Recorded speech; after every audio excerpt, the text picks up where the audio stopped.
اس کو کبھی کبھی کہتے ہیں ترکیب منع صرف، یعنی یہ مرکب اضافی نہیں ہے، یہ مرکب توصیفی نہیں ہے، بلکہ یہ ترکیب منع صرف ہے۔ جیسے کہ ہمارے پاس اردو میں جو نام ہے، ہم رکھتے ہیں نام، دو دو نام رکھتے ہیں۔ جیسے ہم رکھتے ہیں، کسی کا نام ہم نے رکھا محمد شعیب، محمد شعیب، تو اس میں ہم یہ جو دو نام ہے، یہ دو نام اصل میں ایک ہی ہے، کیونکہ یہ ایک ہی آدمی کا نام ہے۔ اگرچہ ہم نے دو لوگوں کے نام ایک آدمی کے رکھے، لیکن یہ ایک ہی آدمی کا نام ہے۔ اس آدمی کا نام صرف محمد بھی نہیں ہے، شعیب بھی نہیں، بلکہ اس کا نام محمد شعیب ہے۔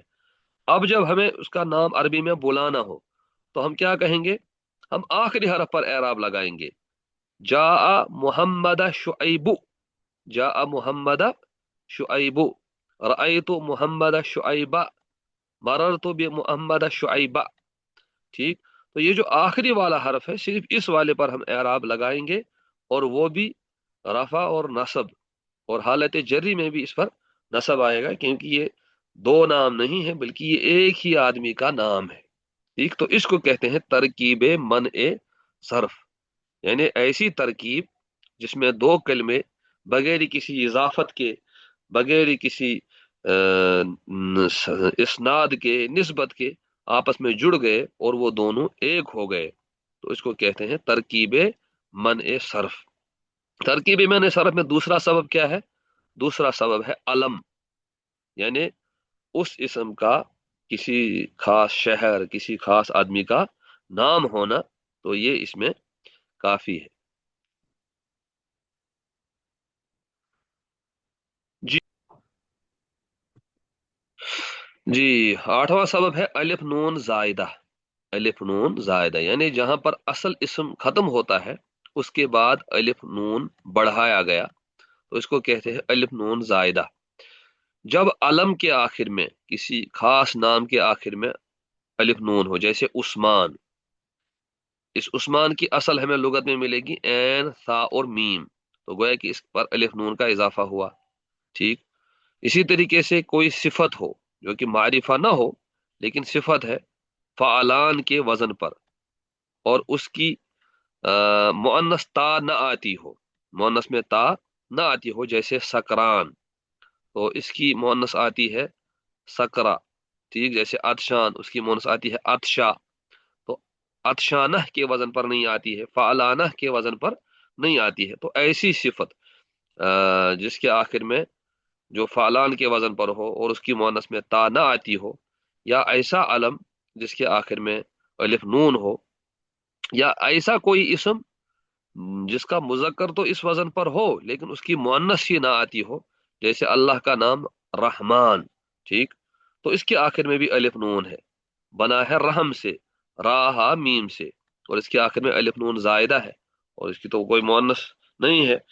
تو اس طریقے کے جو اسم ہوں گے، چاہے وہ علم ہے، چاہے وہ فعلان کے وزن پر ہے صفت، اسی وجہ سے اس کو کہتے ہیں فعلان صفتی، فعلان صفتی، تو یہ بھی کیا ہوں گے؟ غیر منصرف ہوں گے۔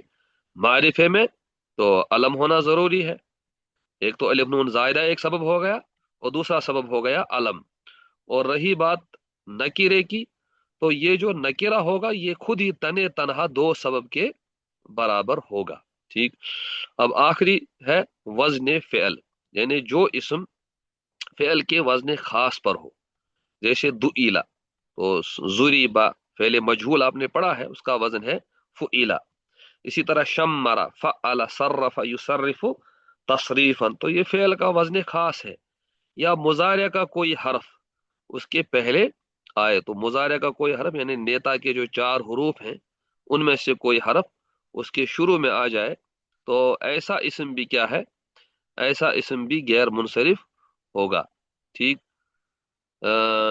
جیسے احمد، ٹھیک؟ احمد کے شروع میں بھی حروف مضارع میں سے حمزہ ہے، اور تغلب اس کے شروع میں تا ہے، تو یہ تمام وزن فعل پر جو ہوں گے اس میں دوسرا سبب ہے علم، علم، علمیت اس کے اندر دوسرا سبب ہے، ٹھیک؟ دیکھیں یہاں پر انہوں نے دیا ہے محمد طیب، احمد آباد، یہ بھی مرکب منع صرف کی مثالیں ہیں، ٹھیک؟